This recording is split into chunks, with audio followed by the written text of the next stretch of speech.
भक्त की पहली पुकार और श्रीहरि की अद्भुत लीला। आषाढ़ मास महात्म्य अध्याय कथा 6। ओम नमो नारायण। जय श्री हरि विष्णु। जय माता लक्ष्मी। हे श्रद्धालु भक्तों, आषाढ़ मास का प्रत्येक दिन भगवान श्री हरि विष्णु की विशेष कृपा प्राप्त करने का दिव्य अवसर माना गया है।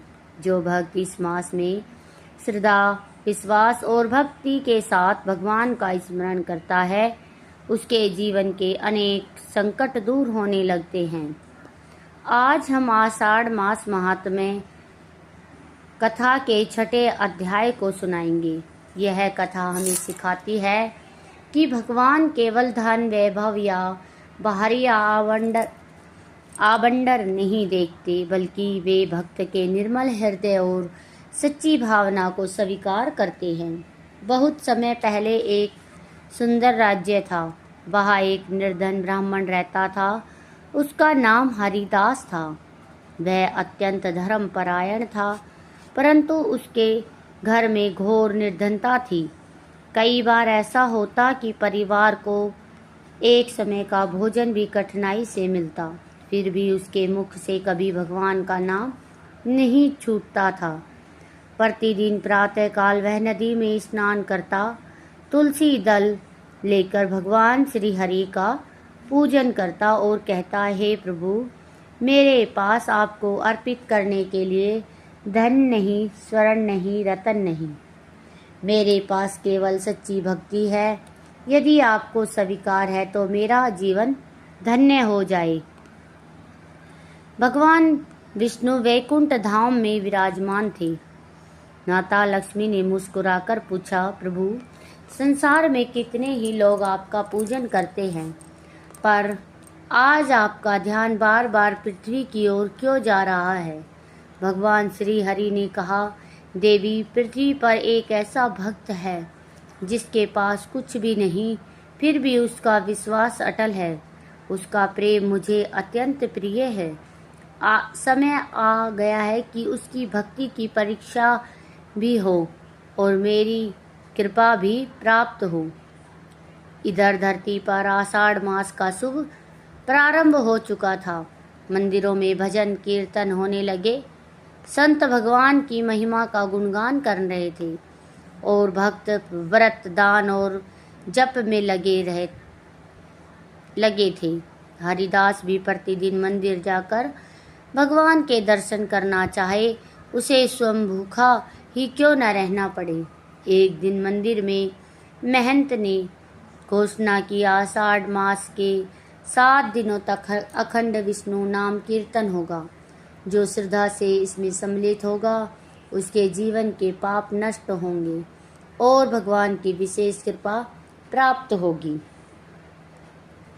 यह सुनकर हरिदास का हृदय आनंद से भर गया। उसने निश्चय किया कि वह 7 दिन सेवा करेगा, चाहे उसे कितनी भी कठिनाइयां क्यों न सामना करना पड़े। घर लौटकर उसने यह बात अपनी पत्नी से कही। पत्नी ने कहा, स्वामी, घर में अन्न का एक दाना भी नहीं बचा है। बच्चों के लिए भी भोजन की व्यवस्था नहीं है।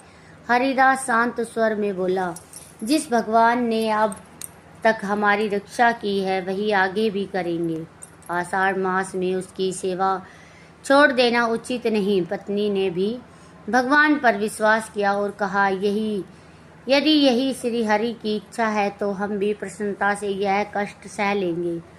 उसी रात भगवान विष्णु ने एक वृद्ध साधु का रूप धारण किया और हरिदास के घर पहुँचे। उन्होंने द्वार पर खड़े होकर कहा, बेटा, मैं कई दिनों से भूखा हूँ, क्या मुझे थोड़ा भोजन मिल सकता है? घर में कुछ भी न था। हरिदास और उसकी पत्नी एक दूसरे के मुख को देखने लगे। अंत में पत्नी ने घर में के कोने में रखा थोड़ा सा जौ का आटा निकाला और उसे एक छोटी रोटी बनाई। वही उसने परिवार का अंतिम भोजन था। हरिदास ने वह रोटी अत्यंत श्रद्धा और उस वृद्ध साधु को अर्पित कर दी। साधु ने प्रसन्न होकर भोजन किया और आशीर्वाद देते हुए कहा, तुम्हारा यह त्याग व्यर्थ नहीं जाएगा आषाढ़ मास में किया गया यह छोटा सा दान भी तुम्हारे जीवन का भाग्य बदल देगा। इतना कहकर वह साधु वहां से चले गई, परंतु जाते जाते उनके चरणों के निशान से दिव्य प्रकाश निकलने लगा। हरिदास समझ गया यह कोई साधारण साधु नहीं थे। उसकी आंखों में आनंद के आंसू बहने लगे। उधर वैकुंठ में माता लक्ष्मी ने भगवान से पूछा, प्रभु क्या आपने अपने भक्त की परीक्षा ले ली? भगवान मुस्कुराए और बोले, अभी तो शुरुआत है। उसकी भक्ति का तेज पूरे संसार को देखना शेष है। इसी से के साथ छठे अध्याय का प्रथम भाग समाप्त होता है और इस भाग से हमें यह शिक्षा मिलती है, जो व्यक्ति आषाढ़ मास में सच्चे मन से भगवान विष्णु का स्मरण करता है, दान करता है, सेवा करता है और कठिन परिस्थिति में भी अपना विश्वास नहीं छोड़ता, उस पर भगवान श्री हरि अपनी कृपा अवश्य दिखाते हैं। तो एक बार मेरे साथ बोलिए, जय श्री हरि विष्णु, जय माता लक्ष्मी। अगले दिन आषाढ़ मास का दूसरा प्रभात हुआ। आकाश में हल्के बादल छाए हुए थे, मंद मंद शीतल वायु बह रही थी। हरिदास प्रातःकाल उठकर नदी में स्नान करने गया। उसने भगवान विष्णु का नाम लेते हुए तुलसी दल अर्पित कर और प्रार्थना की, हे नारायण, यदि मेरे जीवन में दुख लिखे हैं तो मैं उन्हें भी आपका प्रसाद समझकर स्वीकार कर लेता हूँ। बस इतना वरदान दीजिए कि मेरे हृदय से आपका नाम कभी छूटे ना। उसकी यह विनम्र प्रार्थना सुनकर देवगण भी भाव विभोर हो उठे। वैकुंठ में भगवान विष्णु ने मुस्कुराते हुए कहा, देखो देवी लक्ष्मी, यही सच्ची भक्ति है, जो सुख में नहीं बल्कि दुख में भी मेरा स्मरण करता है, वही मेरा वास्तविक भक्त है। उधर गांव में भयंकर वर्षा हो गई। खेत जलमग्न हो गए, कच्चे घर गिर पड़े, लोगों के सामने भोजन का संकट उत्पन्न हो गया।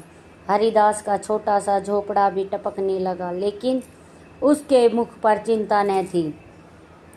वह लगातार भगवान का नाम जप कर रहा था। उसी समय मंदिर में के महंत जी ने घोषणा की, आज संध्या को श्री हरि विष्णु के नाम का विशाल कीर्तन होगा। जो भी भक्त आएगा वह दीप जलाकर भगवान से अपने परिवार के कल्याण की प्रार्थना करेगा। हरिदास के पास घी खरीदने के एक भी सिक्का न था।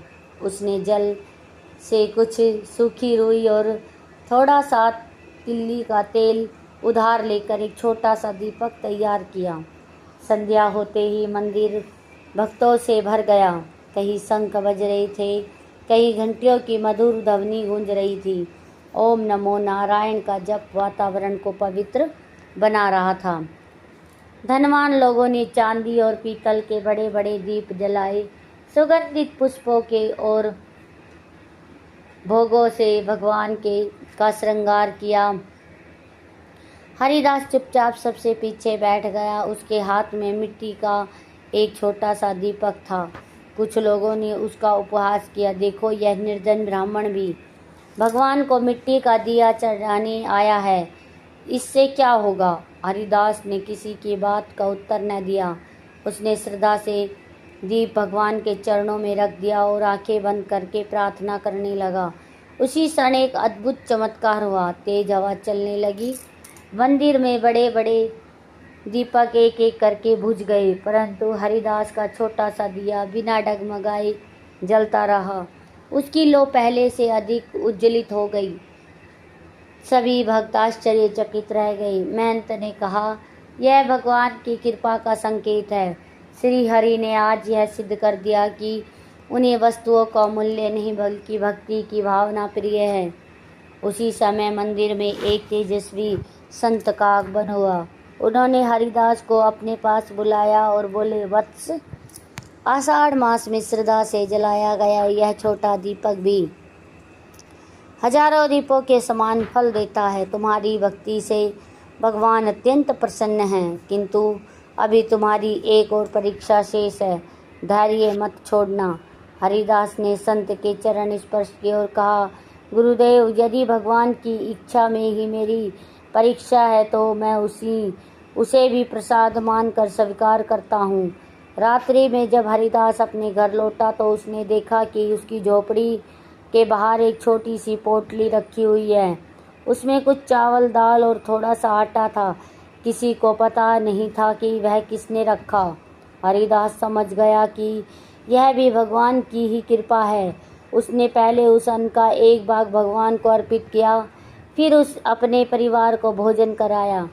उधर वैकुंठ में माता लक्ष्मी ने प्रसन्न होकर भगवान विष्णु से कहा, प्रभु, आपका भक्त हर परीक्षा में सफल हो रहा है। भगवान ने उत्तर दिया, देवी, जो व्यक्ति आषाढ़ मास में विश्वास और भक्ति के साथ मेरा स्मरण करता है, उसके लिए मैं स्वयं मार्ग बनाता हूँ। अभी उसकी सबसे बड़ी परीक्षा शेष है और उसके बाद संसार उसकी भक्ति का यश गाएगा। इसी रहस्य के साथ हम अध्याय 6 का दूसरा भाग भी यही समाप्त करते हैं और हमें इस कहानी से यह शिक्षा मिलती है, सच्ची भक्ति कभी धन की मोहताज नहीं होती। भगवान श्री हरि को महंगे उपहार नहीं बल्कि श्रद्धा, विश्वास और निष्काम प्रेम प्रिय है। आषाढ़ मास में किया गया छोटा सा दीपदान, जप और सेवा भी अनंत पुण्यदायी दान प्रदान करते हैं। आषाढ़ मास के अंतिम दिनों में पूरे राज्य में भीषण वर्षा होने लगी। नदियां उफान पर थी, खेत खलियान जलमग्न हो गए और अनेक लोगों के घर टूट गए। चारों ओर भय और निराशा का वातावरण था। ऐसे समय में भी हरिदास प्रतिदिन भगवान विष्णु का नाम जपता और लोगों की सहायता करता। उसके पास देने के लिए धन न था, परंतु उसके मधुर शब्द और सेवा भाव से लोगों को आशा मिलती थी। एक दिन गांव में एक अत्यंत वृद्ध सन्यासी आए। उनके वस्त्र भीगे हुए थे, शरीर थकान से कांप रहा था और कई दिनों से उन्होंने भोजन नहीं किया था।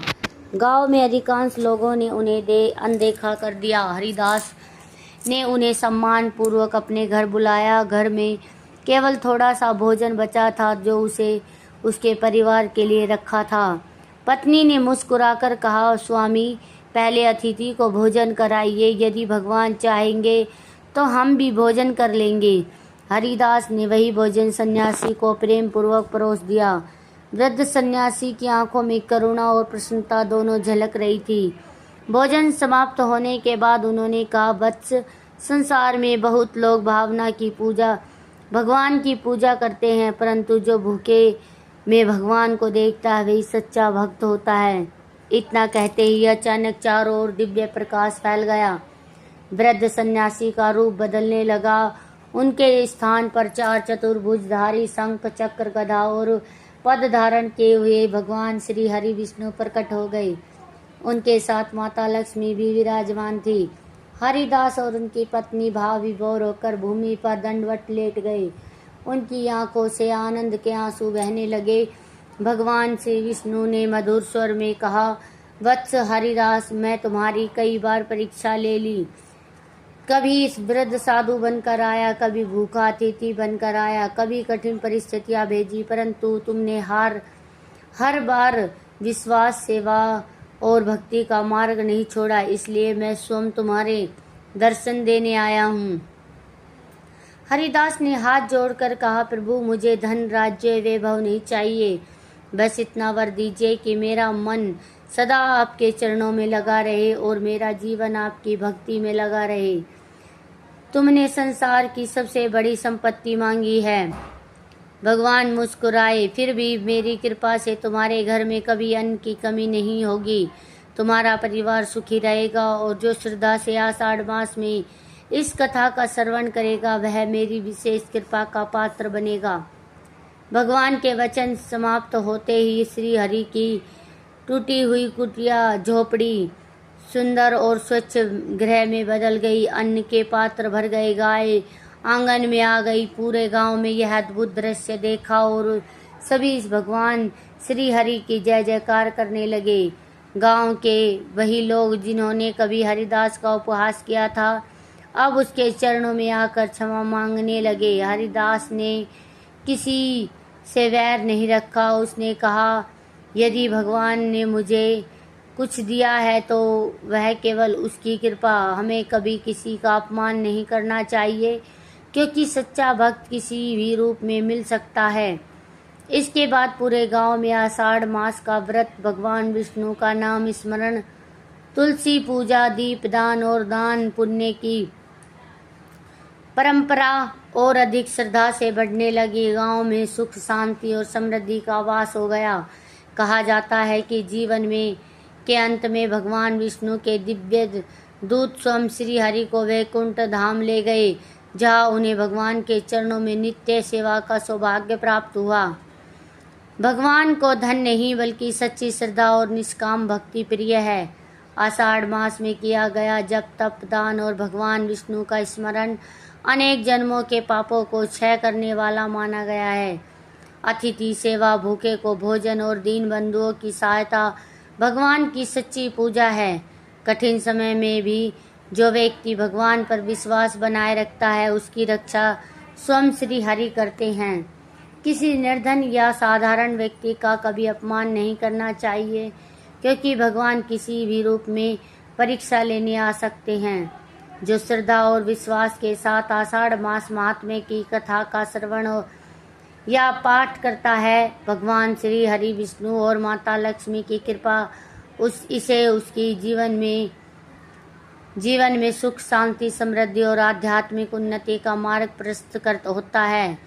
तो दोस्तों, आज की यह कथा आपको कैसी लगी, कमेंट बॉक्स में हमें ज़रूर बताइएगा। अगर कथा अच्छी लगी हो तो कथा को लाइक, शेयर और सब्सक्राइब ज़रूर करें। फिर मिलते हैं एक नई कथा के साथ। तब तक के लिए राधे राधे। जय श्री हरि विष्णु।